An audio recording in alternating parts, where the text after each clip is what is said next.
Graça e paz. Obrigado. Bom rever os irmãos.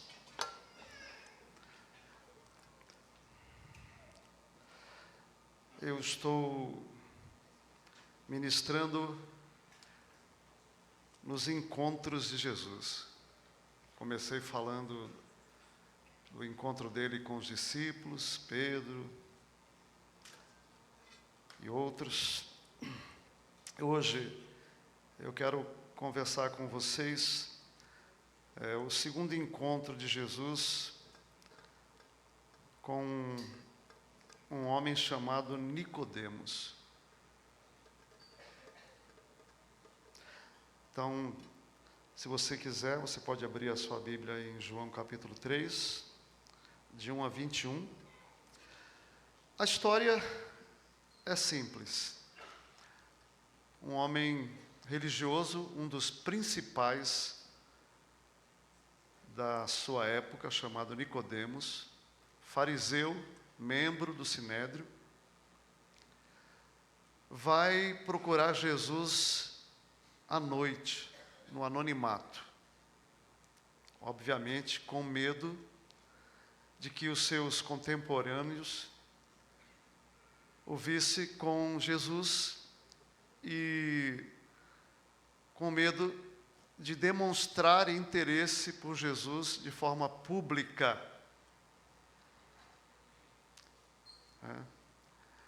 E aí, então, à noite, sorrateiramente, de forma oculta, ele vai conversar com Jesus. Um homem sincero, e ele diz: eu sei que tu és mestre vindo de Deus, porque homem algum faria as obras que tu fazes se não tivesses vindo de Deus. E aí Jesus diz para ele: olha, importa que você nasça de novo. E aí um mestre em teologia, em religião, diz para ele: como assim? Como é que um homem adulto, já velho, pode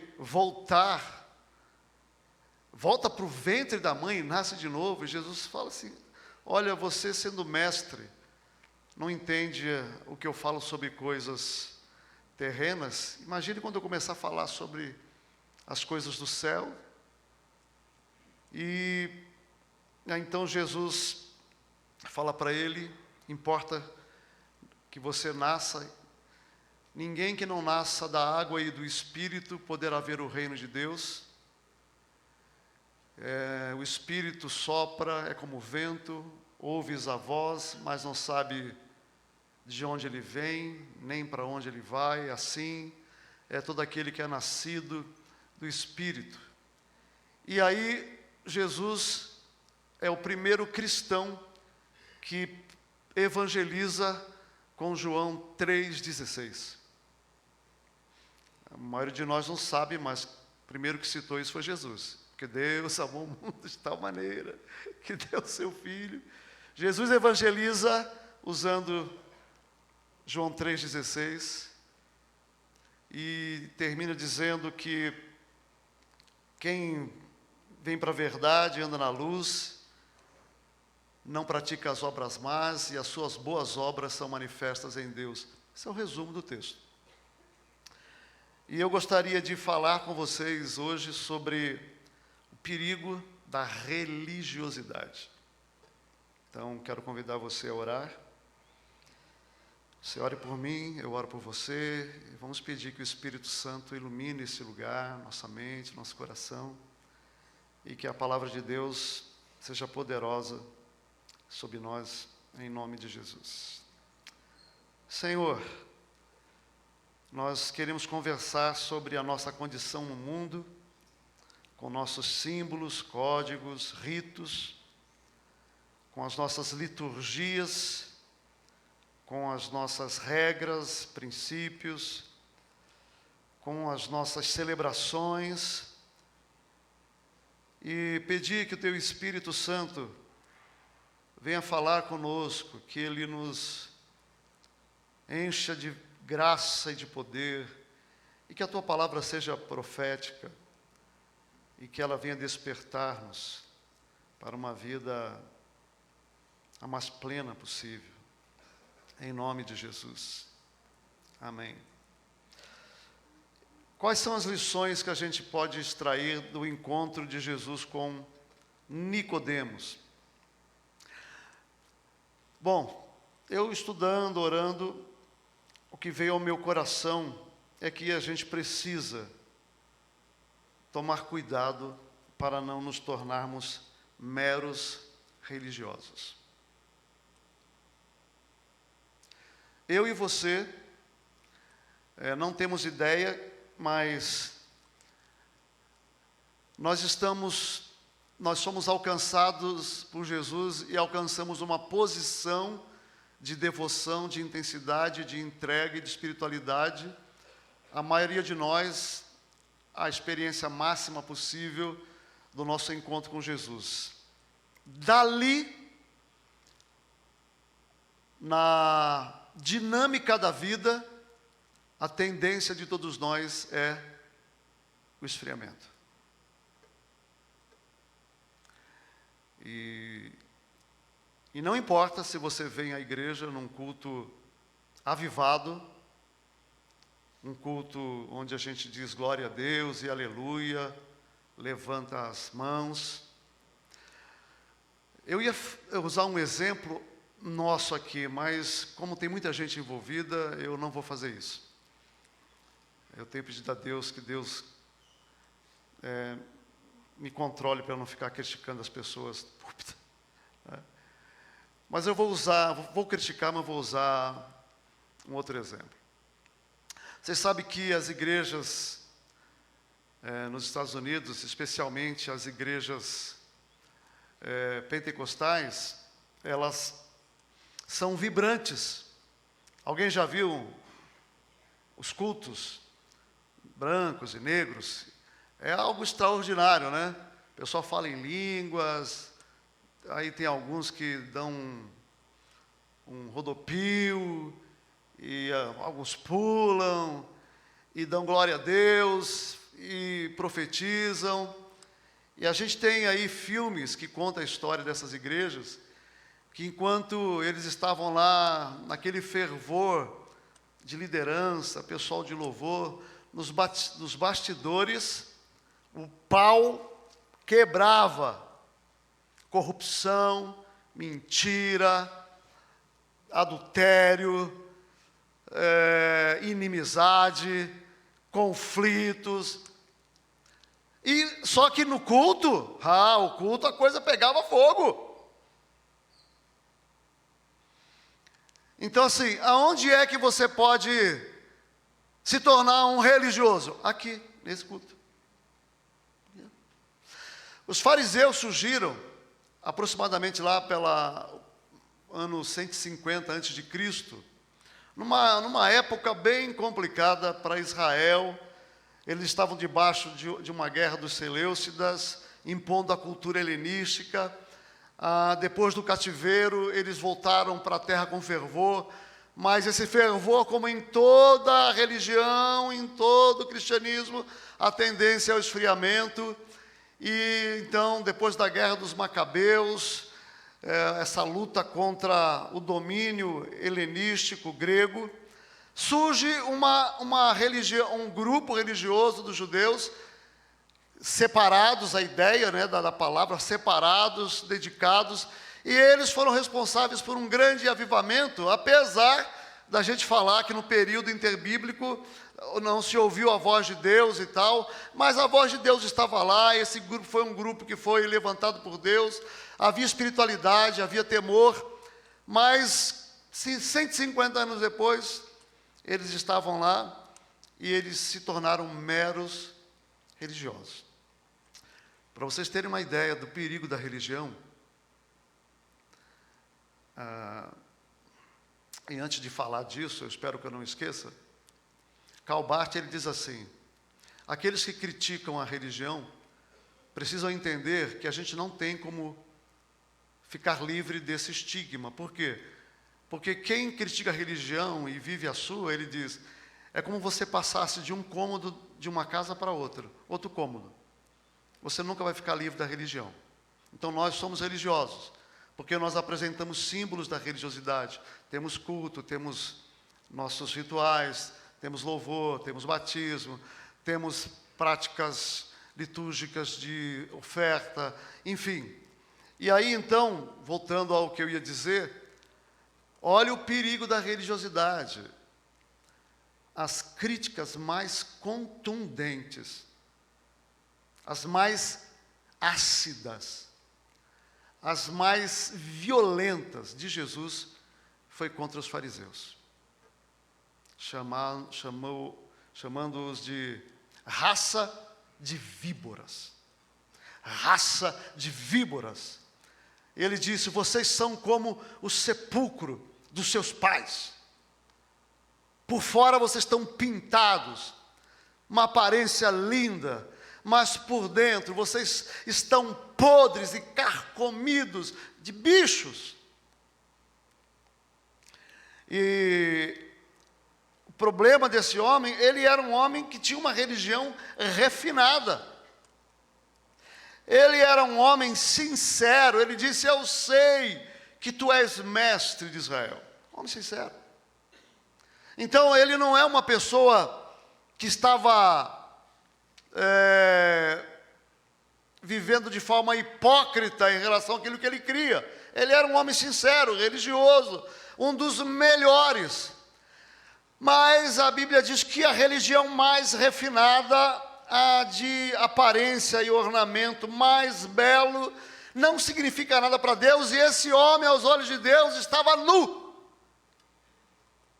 Você não sabe nada sobre as coisas do céu. Jesus disse para esse líder religioso. Você não sabe nada sobre as coisas de Deus. Você não sabe nada sobre o Espírito Santo. Você tem que nascer de novo para entrar no reino de Deus. Como assim?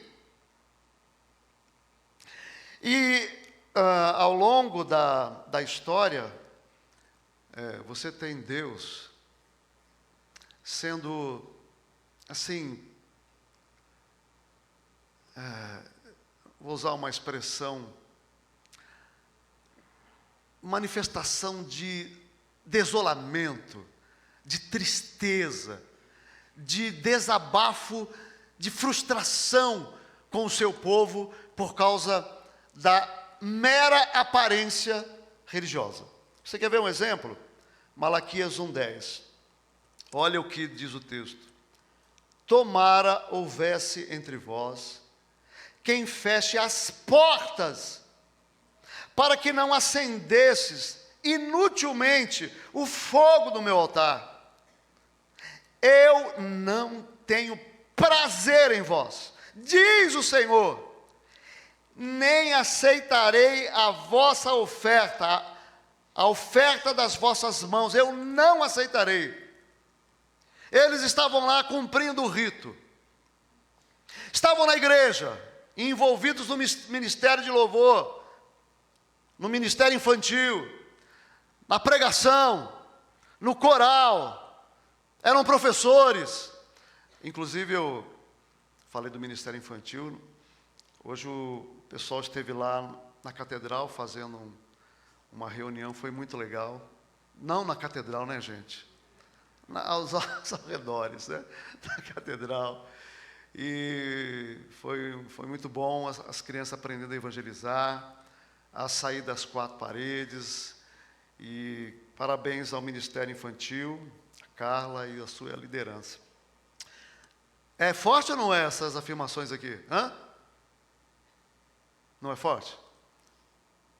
Eu não tenho prazer em vocês. Eu não vou aceitar a oferta de vocês. Mas tem outro texto muito forte, Isaías 1:11. Olha o que diz. Eu estou farto de holocaustos, de carneiros e de gordura. Mas, Senhor, o Senhor disse que é para a gente vir para o culto. O Senhor disse que era para a gente ofertar animais. Pois é, mas eu estou farto de animais cevados, Não me agrado do sangue dos ovelhos, nem de cordeiros, nem de bodes.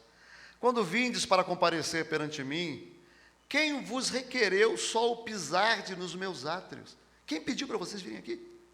Desse jeito? É duro, não é, gente, esse negócio? É duro. É duro esse negócio. Mas, quero que você entenda que é um desabafo do coração de Deus, da tristeza de Deus, em dar tudo o que nós precisamos para viver a plenitude, que não depende da sua força, da sua ousadia, da sua energia, mas apenas de você se abrir e deixar o poder do Espírito intensificar a sua força para você viver, e você continua vivendo um evangelho medíocre. E aí Deus fala do desabafo. Quando vides para comparecer perante mim, quem vos requereu só o pisarde dos meus átrios? Não continueis a trazer ofertas vãs. O incenso para mim é abominação, as festas, lua nova, as celebrações, a alegria de vocês, eu não suporto isso. A convocação das congregações, não suporto. Iniquidade associada a ajuntamento solene. As vossas festas da lua nova, a minha alma aborrece. São pesadas, estou cansado de as sofrer. Pelo que quando estendeis as mãos, escondo de vós os olhos, o rosto, os olhos. Quando multiplicais as vossas orações, não as ouço, porque vossas mãos estão cheias de sangue. Não suporto. Eu quero dizer para você que Deus é um Deus cheio de amor, mas que se entristece. Você lembra a perspectiva paralela do Novo Testamento? Lá no livro de Efésios, capítulo 4, versículo, se eu não me engano, 30, 31, Paulo diz assim: não entristeçais o Espírito.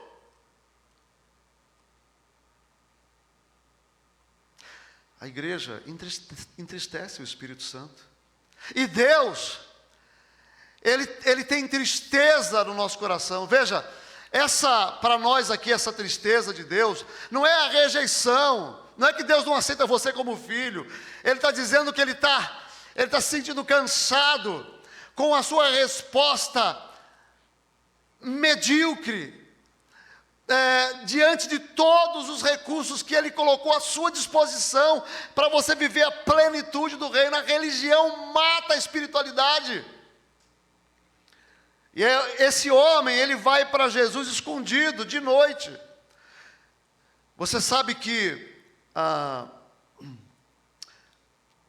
a igreja, ela sofre uma ruptura. A igreja sofre uma ruptura no livro de Atos, capítulo 6. Que a partir dali, nasce a igreja de novo. Atos, capítulo 6. Por quê? Porque um homem se levanta, e você sabe quem é? Estevão, o primeiro mártir. Pois é, se levanta para falar contra a religião. Porque os apóstolos que foram incumbidos de viver a plenitude do Espírito e sair de Jerusalém e levar o Evangelho ao mundo inteiro, eles estavam ali e incorporaram, eles fizeram um combo de cristianismo e judaísmo. Eles não abandonaram completamente as obrigações judaicas e queriam fazer uma mistura, impor sobre a igreja a circuncisão, guarda de sábado e aspectos cerimoniais. Eles fizeram um combo. E aí Estevão, ele se levanta. É Estevão, né? Estevão. O meu TDAH é violento. Eu sou capaz de dizer que foi João que abriu o Mar Vermelho. Esses dias eu estava lá em Curitiba, no mestrado. Inclusive peço que vocês orem por mim. Eu estou fazendo mestrado, estive lá 12 dias. E meu telefone tocou. Eu achei que era Cabe, estava me incomodando lá. Tocou, aí eu fui lá e peguei, alô, alô, alô, alô, alô, alô, e não respondia, eu peguei o telefone errado. Aí fui lá, devolvi para o amigo lá do lado, e peguei o meu. Esse é o meu TDAH. Ontem eu estava tentando lembrar uma coisa, eu estava na cama pensando e orando, e tentando lembrar uma coisa. Espero que ele não ouça o que eu vou dizer aqui. Estava tentando lembrar o nome do Dalton. Eu estava orando por ele, Senhor, abençoa a Paulinha, e abençoa o marido dela, gente, não vinha o nome. Eu fiquei desesperado, eu peguei o celular e fui lá pesquisar. Agora eu já fiz uma associação, agora nunca mais eu esqueço. Eu associei ele com aquela música, mas se um dia eu chegar, muito estranho. É Dalton, não é? Vocês não conhecem, né? É Dalton, é Dalton. Então assim, por que eu estou falando isso, gente? Vamos voltar para o texto. Então assim, religião mata. TDAH. Religião mata. E aqui você vê Estevão pregando essa mensagem contra a religião. Aí ele diz assim, vocês sabem que Deus, Ele não habita em templos, feitos por mãos humanas. Ele não está interessado em sacrifícios. O templo do Senhor é o céu, a eternidade. O templo do Senhor é o universo. Ele não está preocupado com lugares fixos. Pregando contra o templo, sabe o que é isso? Deus não habita em templos feitos por mãos humanas. Isso aqui é um lugar onde nós reunimos para adorar, mas isso aqui não é um templo. Isso aqui é um lugar onde o templo se reúne, a igreja se reúne. Nós poderíamos nos reunir em qualquer lugar, debaixo de sombras de árvores, como os cristãos fizeram nas catatumbas, nas florestas. O templo é o lugar onde a igreja está em comunhão com Deus. E aí, diz o texto que ele foi apedrejado. Paulo aparece na cena, e dali a perseguição no capítulo 8, a igreja se espalha, e nasce a igreja de Antioquia, Atos capítulo 13, que é a igreja da missão. Jerusalém está lá, sabe quem que está lá? Aquartelado, os 12. A igreja se espalha, mas a liderança fica aquartelada lá em Jerusalém. A religião, ela cria obstáculo para o evangelho.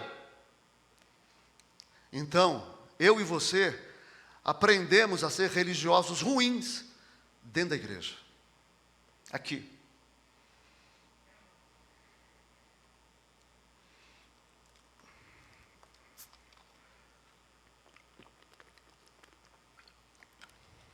Agora, olha que interessante. O homem sem Deus, ele não entende. O homem que não é convertido, a mulher e o homem que não são convertidos, eles não entendem o evangelho. Não entendem.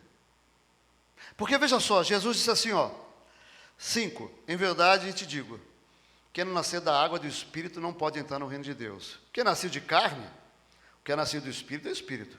Não te admires que eu te dizer, importa-vos nascer de novo. O vento sopra onde quer, ouve a sua voz, mas não sabe de onde vem nem para onde vai. Assim é todo que é nascido do Espírito. Religioso não entende a obra do Espírito Santo. Tem maridos na igreja, aqui eu espero que não tenha, que cria obstáculo para a esposa servir ao Senhor. Tem esposas que criam obstáculos para o marido servir ao Senhor. Você está envolvido demais. É óbvio que, eu sou contra ativismo religioso, tá? Esse negócio de você ficar todo dia na igreja, você vai acabar com o seu casamento. Então, sou contra isso. Mas você sabe a diferença de gente piedosa, devota, fervorosa e de um ativista religioso. Entendeu? Tem diferença. E nós temos pessoas que não entendem. O marido propôs dar uma oferta generosa para a igreja. A mulher diz, como assim? Ou, o contrário, como assim? Você sabe que no grupo dos apóstolos, teve uma pessoa que teve essa reação, né? Quando a mulher jogou bálsamo que valia o salário de um ano, o tal do Judas, diz assim, como assim? Desperdiçando isso aí?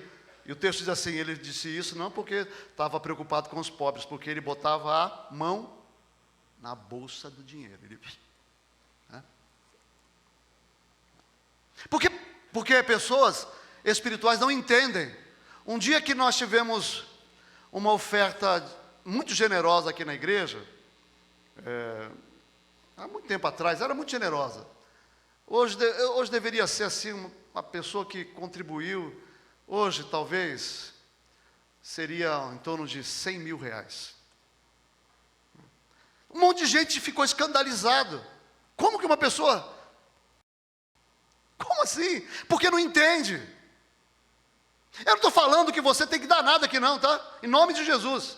Eu não estou falando sobre dízimo nem oferta. Eu estou falando que tem pessoas que por causa do compromisso com o Senhor Jesus, eles ofertam à comunidade, eles fazem sacrifícios, e eles fazem com entendimento, ninguém obriga, ninguém pede, é alguma coisa de Deus, da pessoa com Deus. Nós temos um templo aqui em Maringá, que foi doado por uma pessoa, que é a comunidade. Uma só pessoa doou aquele templo. Porque temos pessoas do reino que fazem isso. Eu estava agora pregando em Foz do Iguaçu, meu amigo lá, Rafael Tomazini. Rafael, me desculpa, é o TDAH.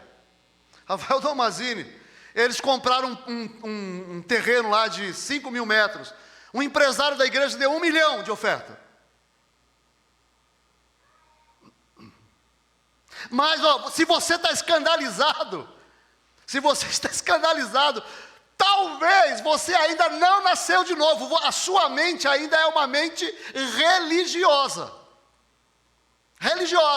Você não teve encontro com Jesus. Essa pessoa não foi obrigada, o pastor não disse para ele, dê oferta. Não, esse homem viu a necessidade, a igreja orando para comprar um terreno, para sair dali, como nós estamos agora orando. Estamos orando porque nós estamos estrangulados no nosso espaço, precisamos encontrar, hoje nós não temos problemas aqui, por quê? Porque nós voltamos a fazer o culto pela manhã, e tem muita gente que vem de manhã e não vem à noite, senão nós teríamos problemas aqui, não conseguiríamos reunir a igreja aqui, então nós estamos orando para sair daqui. E aí assim, é possível que Deus faça um milagre? Claro que é possível, porque tem gente no reino que não está preocupado com a sua aposentadoria, como vai viver o fim da sua vida. É lógico que pessoas prudentes cuidam disso também, mas estão com o coração no reino. Para eles o reino é maior. Isso são pessoas que tiveram um encontro com Jesus. Aqui, Jesus vai dizer para Nicodemos que o Evangelho traz uma nova vida abundante. É curioso, ele diz assim, tem que nascer da água e do Espírito. Eu estava olhando isso aqui, tem alguns comentários falando que água é purificação e tal, mas eu acredito que no grego, da água e do Espírito é uma frase só.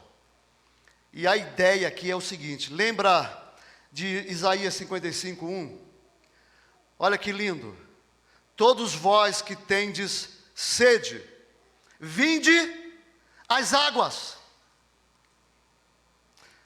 Isto é extraordinário, é profético, porque olha o que ele diz, todos vós que tendes sede, vinde às águas, e vós que não tendes dinheiro,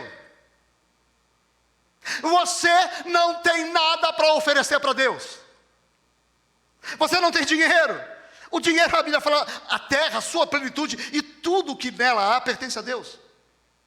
Nós não temos nada. Nem a cama que eu durmo me pertence. Ela poderia estar vazia. Esses dias eu estava lá no meu escritório, casa, olhando as coisas que eu tenho lá, livros e tal, e documentos. Aí de repente eu lembrei da pandemia, falei, caramba, olha, eu estou aqui, mas eu podia não estar, né?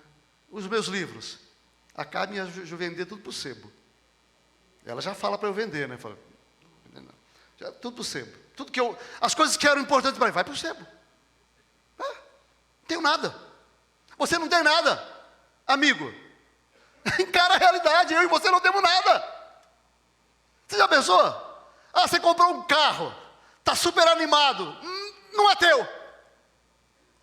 Você teve um filho, está super animado, não é teu. Não é teu. Você entende? A vida não é minha. Não temos nada. E aí ele fala assim, olha, vinde. Vós que não tem dinheiro, vinde comprar e comer. E comprar como? Comprar com a vida. Sim, vinde comprar e sem dinheiro, sem preço, sem vinho e leite. A água que o Espírito dá aqui é a água da salvação.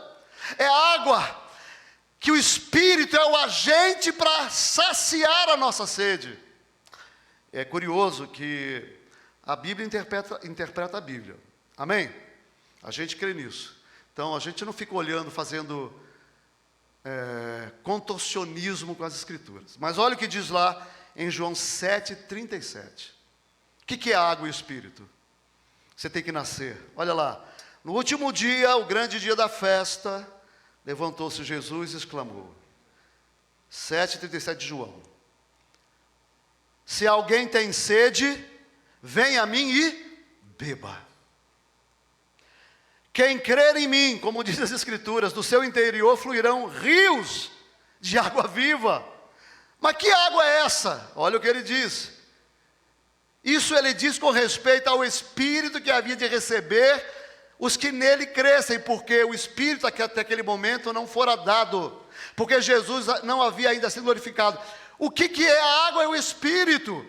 A água é a salvação e o Espírito é o agente que traz vida plena. Sabe o que faltava para o fariseu? Uma experiência profunda de amor, de devoção com o Espírito Santo de Deus, porque todos aqueles que nascem da água e do Espírito, eles recebem água viva, eles são saciados nas sedes mais profundas da alma. Querido, eu sei que todos nós queremos casar, queremos amizade, queremos ter coisa e está tudo bem, não tem problema não, é humano. Mas eu quero dizer para você que nós recebemos uma água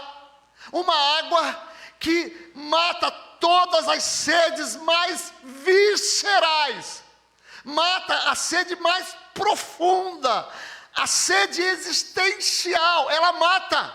Você sabe de que sede eu estou falando? Eu estou falando da sede de significado, eu estou falando da sede de sentido, eu estou falando da sede de permanência, eu estou falando da sede de pertencimento, eu estou falando da sede de vida eterna, de vida, de paz, aquela sede que o mundo não dá, sexo não oferece, dinheiro não satisfaz, é aquela sede que nada neste mundo. Você pode casar e casar 5 vezes. Jesus disse, olha mulher, para a mulher samaritana, eu tenho uma água que você não conhece. Você está buscando satisfazer essa sede no casamento, no sexo, já está no 5º, e esse ainda com quem você está não é seu. Você tem sede, mas eu tenho uma água viva, que quando você beber, nunca mais você terá sede. Irmão, você tem sede, então você é religioso. Sede, essa sede, por essas questões você é religioso, porque aquele que nasceu da água do Espírito, ele tem sede, mas não é esse tipo de sede que eu estou falando, porque essa foi saciada por Jesus. O Evangelho oferece uma experiência de vida plena. Nascer da água do Espírito, é isso. O Espírito é como o vento. Você ouve a sua voz, mas não sabe de onde ele vem e para onde ele vai. Mas a Bíblia diz que nós sabemos, não só de onde ele veio, nem para onde ele vai, mas nós sabemos onde ele mora. Aleluia! Eu sei onde o Espírito mora. Por quê? Porque a palavra de Deus diz que eu e você fomos selados com o Espírito Santo. Ele mora em mim. Ele habita em mim. Ele habita em você. A glória de Deus, o poder do Espírito. O que impede da religiosidade, do arrefecimento, do esfriamento, do embotamento da visão, o que impede é vida de comunhão com o Espírito Santo. A igreja vive do Espírito Santo. A igreja vive no Espírito Santo, guiada pelo Espírito, nutrida pelo Espírito, capacitada pelo Espírito. É no Espírito, é o Espírito que sacia, é o Espírito que fala, é o Espírito que orienta. Ele usa a palavra, ele usa a comunidade, mas é o Espírito. O Espírito traz água viva sobre mim, sobre você. A igreja vive do Espírito. Eu e você vivemos do Espírito. O que impede que a igreja seja uma igreja viva é o Espírito Santo.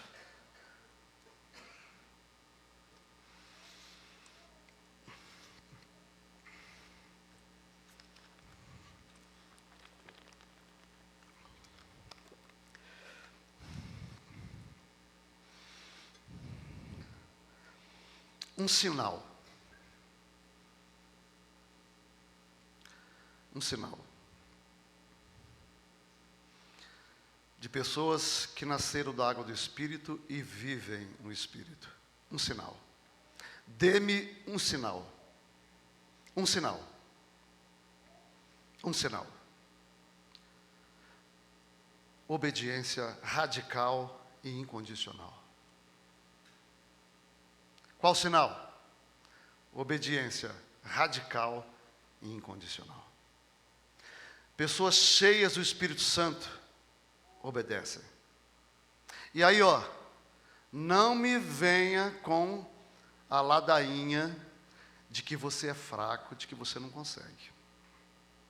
Porque a Bíblia diz, eu estou aqui. Não, vou colocar lá no solo. Eu estou lá no chão, a vida do Espírito está aqui. E a Bíblia diz assim, você não sai dali para cá. Você não sai. Você pode ser o que você quiser. Disciplinado, culto, erudito, forte, determinado, um gênio. Mas no mundo espiritual você não sai dali para cá. Você não sai, ninguém sai. O forte, o fraco, o poderoso, o Zé ninguém sai. Aqui a pessoa só chega pelo poder do Espírito Santo. Então, o que eu preciso para sair dali e chegar aqui? Eu preciso render a minha vida e confiar que o Espírito Santo vai me revestir de poder para eu fazer aquilo que eu não consigo. E Ele faz. Pastor, eu não sou de ler a Bíblia, eu não leio nada. Irmão, ora e fala para o Senhor, Senhor, eu quero ler a Bíblia, porque a Tua palavra diz que o Senhor me capacita a ler a Bíblia, e eu vou fazer isso em nome de Jesus. Senhor, pastor, eu não aguento mais, eu sou irritado, eu sou uma pessoa agressiva. Irmão, o Espírito Santo pode transformar você. Acredite. Eu tenho 1,66 m. Sabe que baixinho, o sangue sobe rapidinho, né? Eu tenho algumas pessoas aqui na igreja que já me viram dessa maneira. Graças a Deus são poucas.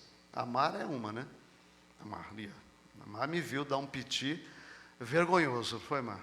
Não conta para ninguém, né? Mas eu vou dizer para você, eu mudei. Por quê? Porque eu não concebo ficar me justificando que eu não posso fazer isso ou aquilo porque eu sou fraco. Não concebo. Não concebo. Por quê? Porque quem faz é o Espírito Santo. Essa é a vida que Nicodemos não conhecia. Essa é a vida do Espírito. A pessoa nasceu de novo. Não é uma reforma. Não é um ajustamento. Não. Ele não vai customizar a sua vida. Não. Você vai nascer de novo. Uma nova pessoa nasce da experiência com o Espírito Santo de Deus. E por isso que tem gente na igreja que precisa experimentar libertação, porque está ainda escrava, não consegue enxergar, ver aquilo que o Espírito chamou para ela viver, continua presa a comportamentos do passado, a vícios do passado. Você precisa experimentar uma libertação espiritual.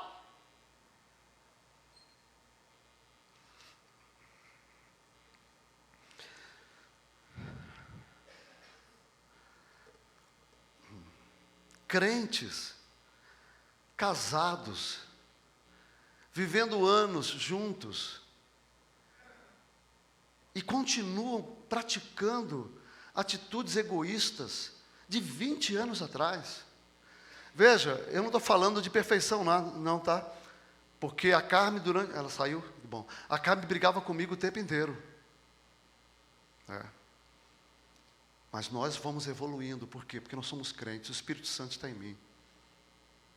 A gente briga, a gente pede perdão, a gente se reconcilia e a gente retoma a vida, por quê? Porque o Espírito Santo está sobre nós.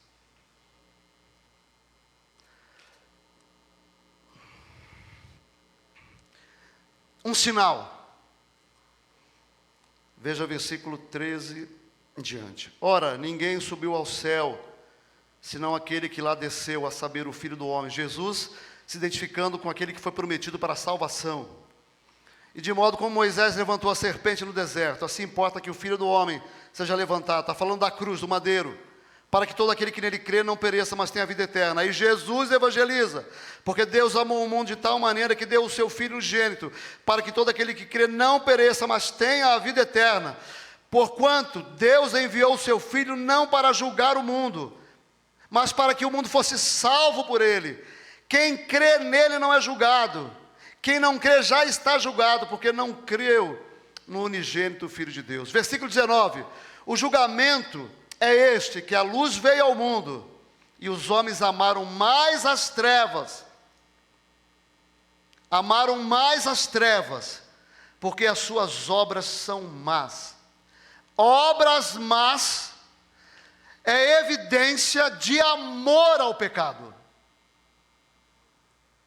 Obras más são evidências de amor ao pecado.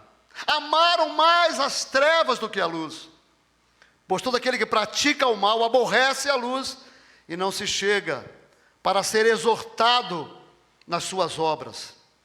Quem pratica a verdade, quem anda na luz, se aproxima na luz, a ideia de estar na luz, a fim de que as suas obras sejam manifestas, porque são feitas em Deus. Um sinal: obediência incondicional. Agora, a obediência ela tem dois aspectos. Primeiro, ela vence o poder do pecado. Lembra Romanos 6,14? Porque o pecado não terá mais domínio sobre vós, porque não estáis mais debaixo da lei, mas da graça. Primeiro aspecto.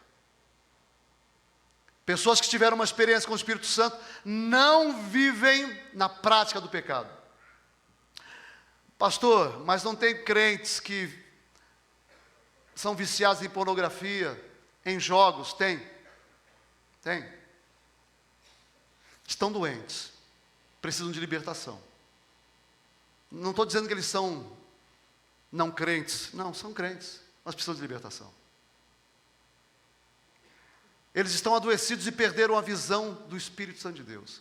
Por quê? Porque o Espírito Santo de Deus capacita o cristão a viver o que ele precisa viver. Então você precisa de libertação. Se você está cego. O segundo aspecto da obra que é manifesta é que você não só tem domínio do pecado, mas você evidencia as obras do Espírito. Lembra? O fruto do Espírito é amor, alegria, verdade, bondade, generosidade, fidelidade. Pessoas que foram encontradas e que nasceram do Espírito, o Espírito vai produzir nelas evidências. Não é só a vitória contra o pecado, mas é a mudança do estilo de vida. São pessoas generosas, bondosas. Você pode ser mal educado na conversa com alguém? Pode. Você pode falar mal de alguém numa conversa? Pode. Você já fez? Com certeza. A Bíblia fala que a língua é um mal incontrolável. A língua. Só no poder do Espírito. Então assim, eu não estou dizendo que você é um péssimo cristão porque você falou mal de mim, falou mal de pessoas. Não. Agora, o cristão, quando faz isso, ele tem um sinal na sua mente. Eu contei para vocês que eu estava com pastores e eu comecei a contar uma experiência que aconteceu aqui. Eu não vou entrar nos detalhes, mas o Eliatan sabe do que eu estou me referindo. Inclusive foi ele que me falou da questão, né? E eu estava falando para os pastores, a pessoa lá fez isso. Quando eu falei dele, o Espírito Santo ardeu na minha consciência. Na hora! E eu falei assim, meu Deus, se eu não fui falar com ele daquilo que eu penso, eu não tenho o direito de falar dele para ninguém. Na mesma hora eu falei, eu interrompi a conversa. Na hora. Falei, queridos pastores, eu queria fazer um negócio aqui. Quero pedir perdão pelo que eu fiz agora. Eu falei desse irmão, eu não deveria. E eu queria pedir para vocês, por favor, não levem essa conversa que a gente teve aqui, porque se eu tivesse que falar alguma coisa, eu tinha que primeiro procurar aquele pastor e falar com ele, eu não fiz. Me perdoem, eu posso contar com um sigilo de vocês? Eram 3 pastores. Eles disseram, pastor, tranquilo, não vamos comentar nada. Você entendeu? Eu não estou elogiando a minha atitude, não. Eu estou falando que quando você erra, o Espírito Santo, se você é cristão, ele vai gerar um ardor na sua consciência. E você não vai sossegar enquanto você não buscar ajuda e mudar. É isso que eu estou falando. Eu não estou falando de perfeição. Porque se a gente for falar de perfeição, a foice ia passar aqui e não ia ficar cabeça nenhuma. Ninguém. Não estou falando de perfeição. Eu estou falando dessa obra do Espírito Santo. Pessoas cheias do Espírito são generosas, são bondosas. Elas são manifestas em Deus, essas obras. E o centro dessa discussão de Jesus com Nicodemos é uma previsão e uma profecia. Você lembra o que ele falou para ele? Da mesma maneira como Moisés levantou a serpente de bronze, o povo amaldiçoado, desobediente, sendo morto por picada de cobra, mereciam ser condenados, porque se rebelaram. Moisés levantou uma serpente e Deus disse assim, aqueles que olharem para a serpente, olhe para a serpente, não precisa de fé, está ali. Deus te capacita a ver, serão curados. E eles foram curados milagrosamente, porque olharam para a serpente. Ele diz, da mesma maneira, o Filho do Homem será levantado. Jesus falando da cruz. A cruz é o centro da mensagem cristã e é o que faz diferença na vida do convertido. Você sabe por que eu sou o que sou? Por causa de Jesus e da sua cruz. É a cruz. É a cruz. É ali que eu sou aceito e amado. É ali que eu tenho paz.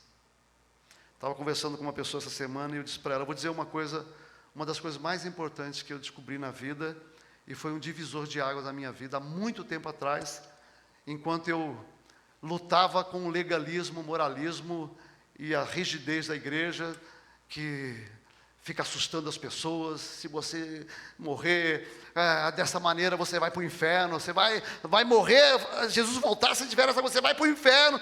Essas coisas que os pastores fazem para assustar a igreja.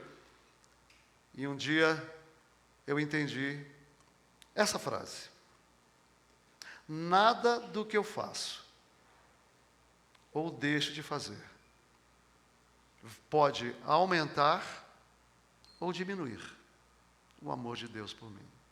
Ele me ama, ponto final. Deus me ama. Eu sou aceito por Deus, com meus pecados, minhas falhas. Ele não vai me amar mais. Aliás, não tem como Ele amar mais. Por quê? Porque Ele já demonstrou a plenitude do seu amor na cruz do Calvário. Eu sou aceito. Eu não me santifico por medo do inferno, porque na cruz Jesus me amou. Vamos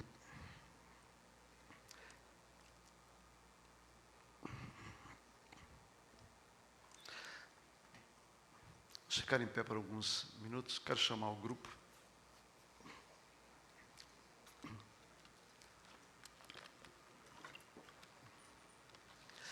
Se você puder, nesse momento, queria que você fechasse os olhos e orasse pela sua vida, pelas pessoas que estão ao seu lado.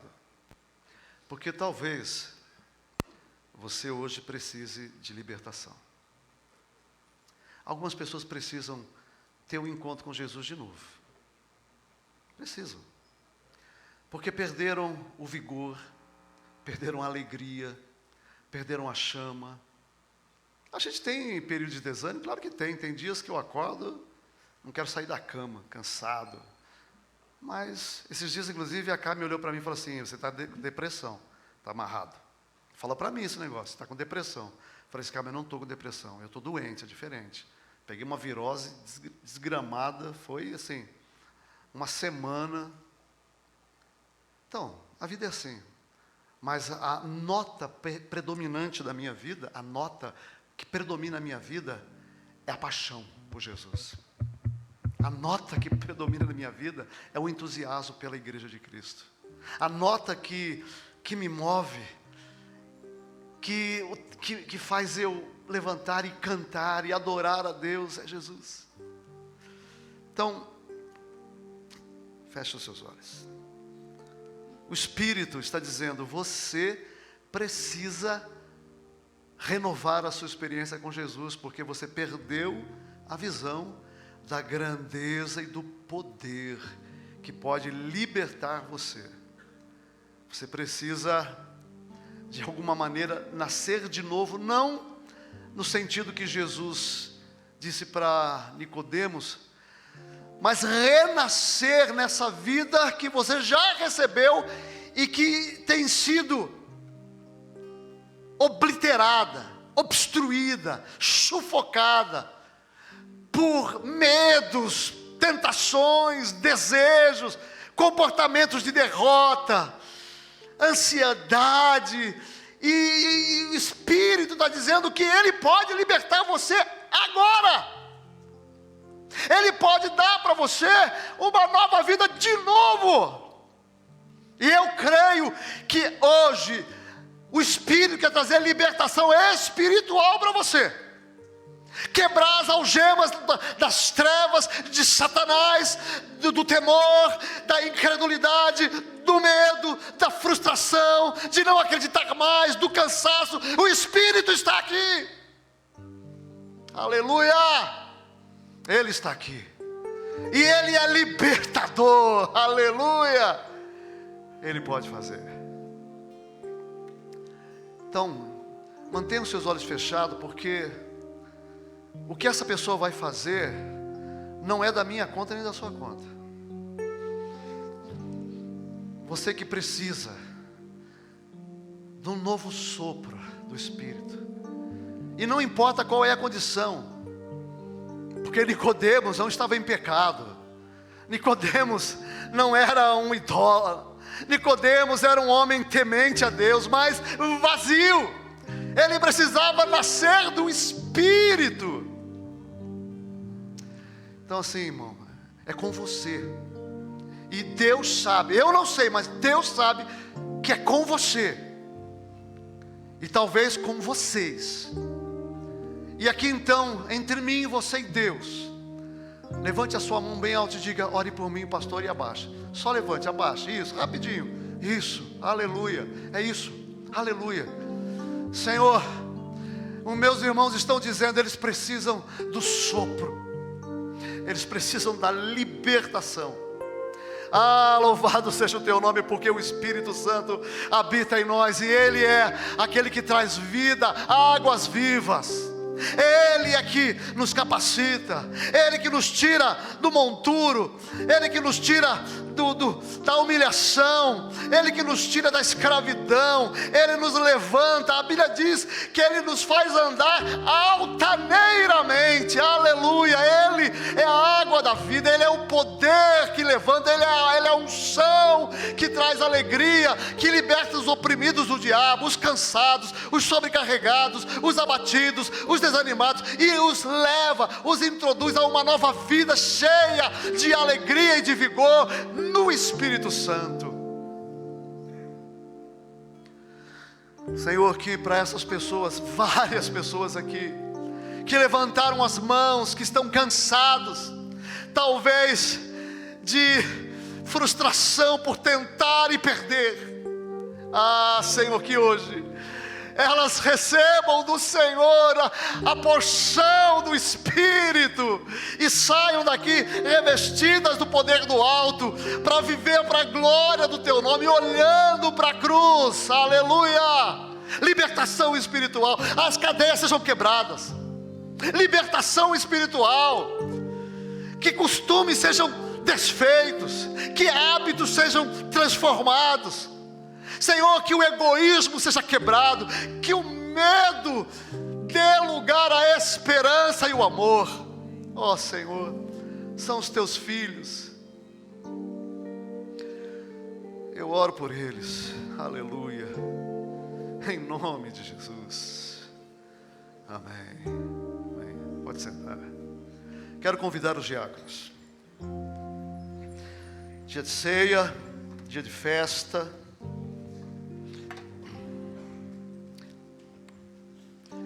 Enquanto nós servirmos,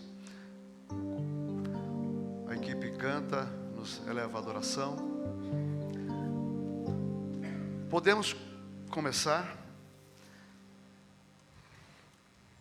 Eu vou estar ministrando aqui.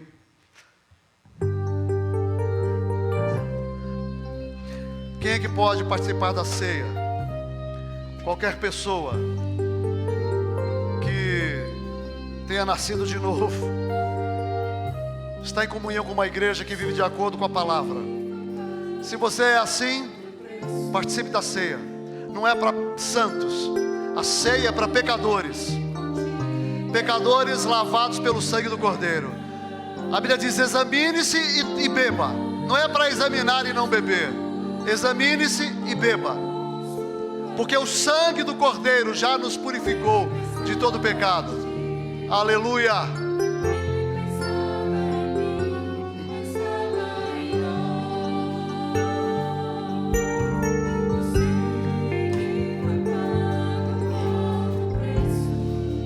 Que preço. Aleluia. Meu irmão, foi o sangue do Cordeiro. A palavra de Deus diz: quando eu subir a cruz, eu atrairei todos a mim. Você está aqui porque a cruz trouxe você para a vida. Você foi salvo. Você foi lavado pelo sangue do Cordeiro. Você foi revestido com o Espírito Santo. Você foi tomado da promessa da palavra. Louvado seja o nome do Senhor.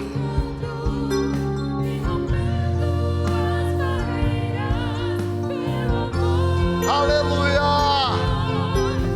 Na força do Espírito Santo, nós proclamamos aqui, aleluia. Pagaremos o preço de ser só coração no Senhor. Mas que as trevas, Satanás não tem mais poder sobre a minha vida nem sobre a sua vida. Você foi liberto. O pecado não tem mais domínio sobre você. Se revista do Espírito Santo. A Bíblia diz: beba, é de graça. É de graça. Beba. Deixa o Espírito tomar. Rios de águas vivas fluirão do seu interior.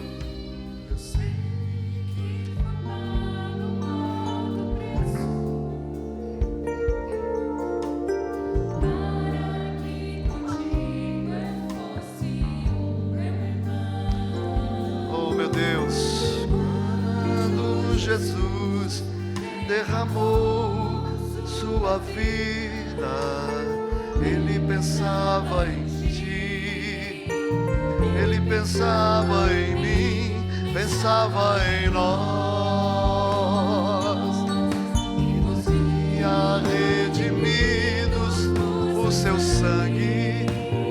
Louvado seja o nome do Senhor.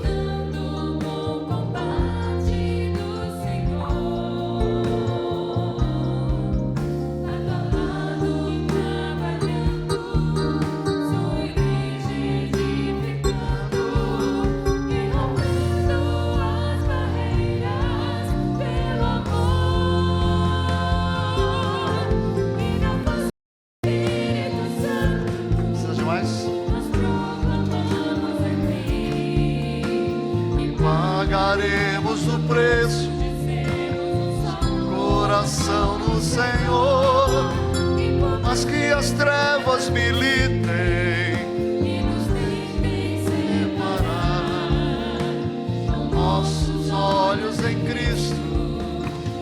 Unidos iremos andar, unidos iremos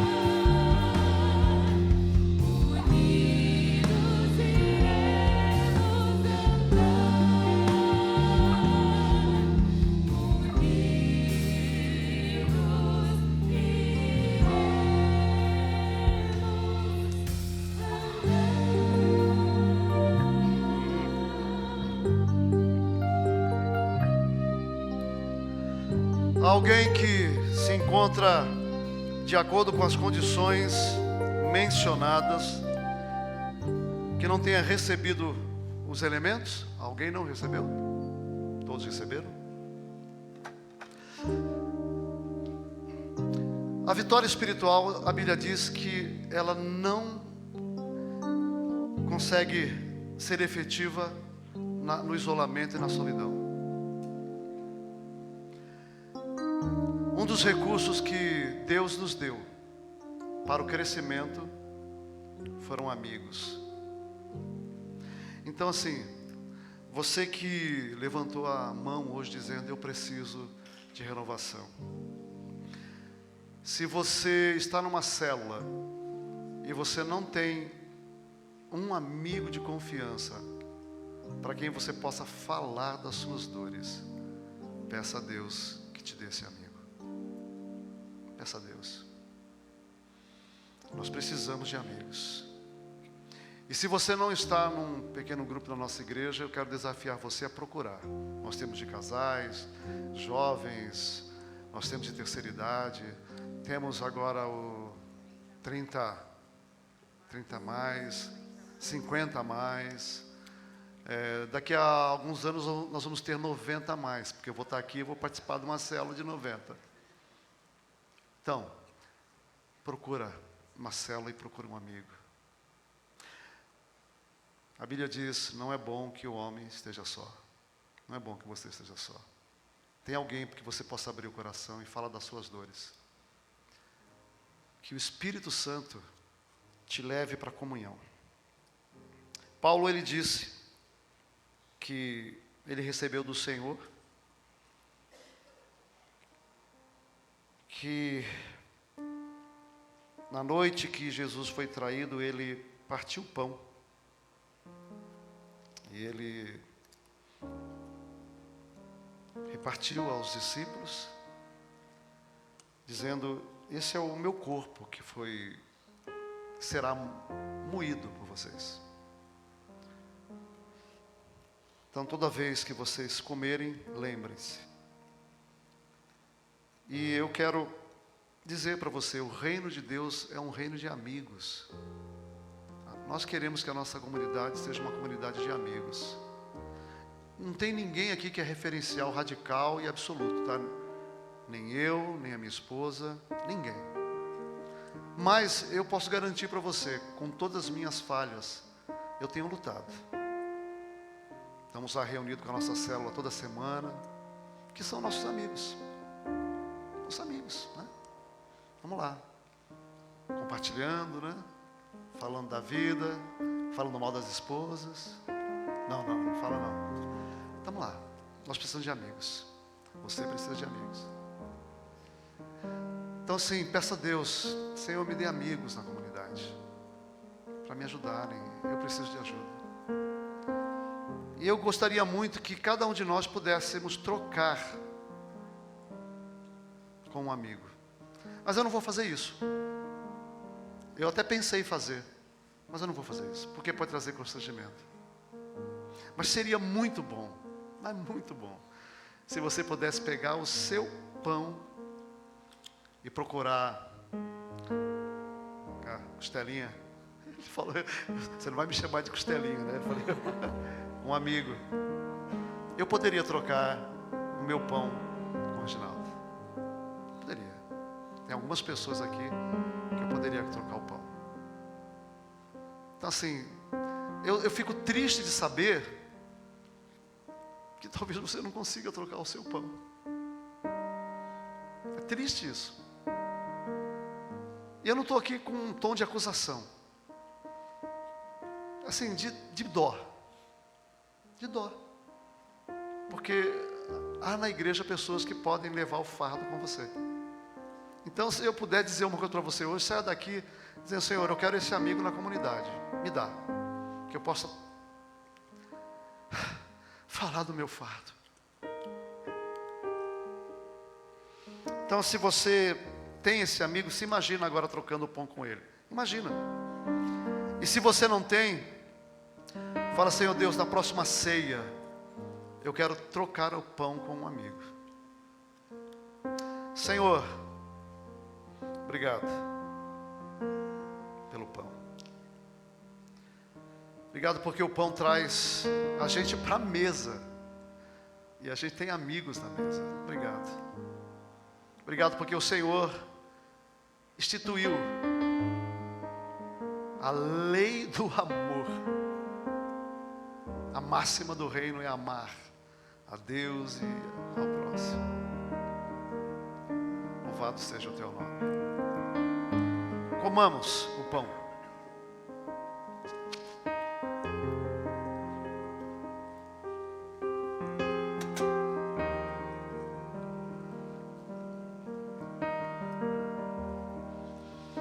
O cálice.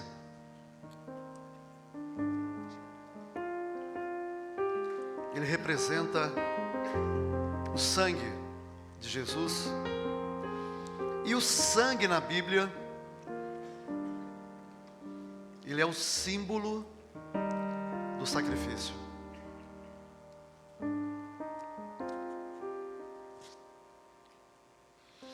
Paulo, em 2 Timóteo, ele cita um amigo com um nome esquisito.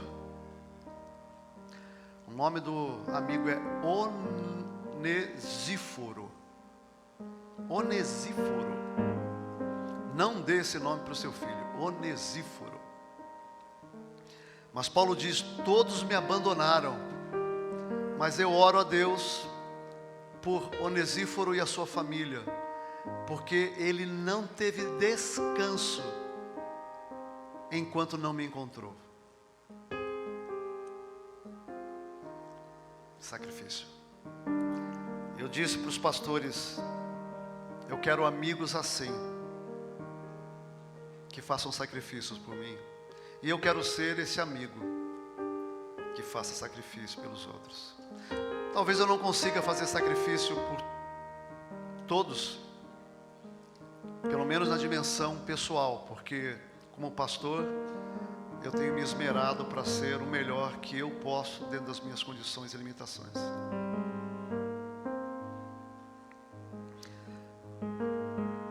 Que bom se a gente pudesse trocar esse cálice com alguém também. Aqui, o nível subiu um pouquinho. Mas é a oração que eu quero fazer. Que eu seja para os meus amigos essa pessoa. E que o Senhor coloque essas pessoas que sejam isso para mim. Senhor, obrigado.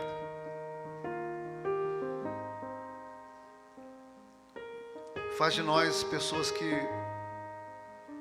tenham zelo pelos outros. Caim, rebelde, disse: sou eu por acaso responsável pelo meu irmão? A tua palavra diz: sim, você é responsável pelo seu irmão. Obrigado. Tomemos o cálice.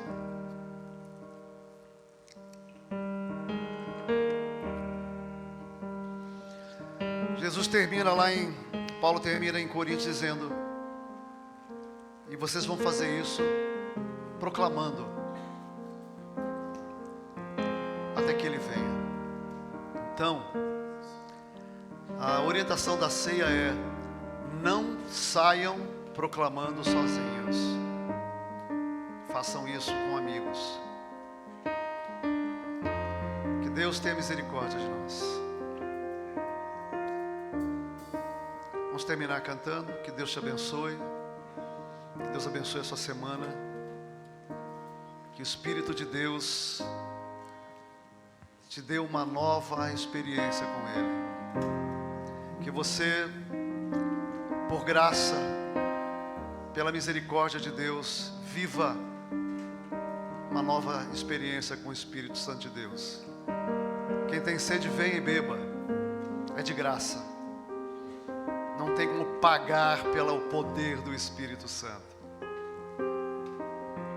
Simão tentou e Pedro disse: não é assim, é de graça. Vamos adorar ao Senhor. Vamos ficar em pé. Que você tenha uma semana. Como nós estamos atrasados, se você quiser cantar até o fim, você pode cantar. Se não, nós estamos despedidos, vamos terminar cantando.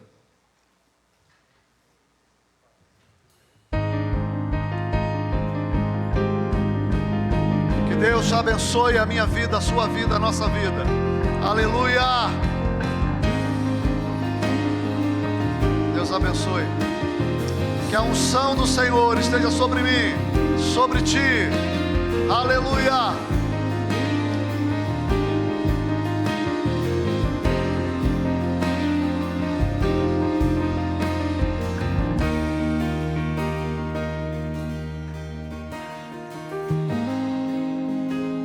Oh meu Deus, no poder do Teu Espírito, nós declaramos: não importa mais, ficou para trás.